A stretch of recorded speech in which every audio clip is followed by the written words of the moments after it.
আচ্ছা, পরবর্তী পদক্ষেপ হচ্ছে এখান থেকে মানিক মিয়া এভিনিউতে নেওয়া হবে। এখানে গোসল করানো হচ্ছে। গোসল করার পরে মানিক মিয়া এভিনিউতে জানাজার জন্য নেওয়া হবে ১টার পরে। তারপরে ওখানে জানাজা শেষে তারপরে আবার কবি নজরুল ইসলাম ওনার কবরের পাশে যে কবর খোঁড়া হচ্ছে ওখানে তাকে দাফন করা হবে।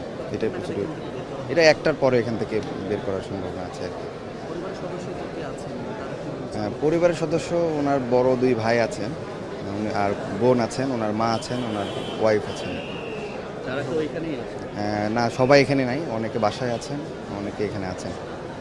তার বড় ২ ভাই এখানে আছেন। সকালে ময়নাতদন্তের জন্য তাকে সোহরাওয়ার্দী মেডিকেল কলেজ হসপিটালে নেওয়া হয়। সেখানে প্রাথমিক ময়নাতদন্ত শেষে আবার তাকে হৃদরোগ হাসপাতালে নিয়ে আসা হয়। এখানে তাকে গোসল করানো হয়, ব্যবস্থা হচ্ছে এবং গোসল করার পরেই মূলত দাফনের জন্য প্রস্তুত করা হবে এবং তাকে মানিক মিয়া এভিনিউতে জানাজার জন্য নেওয়া হবে।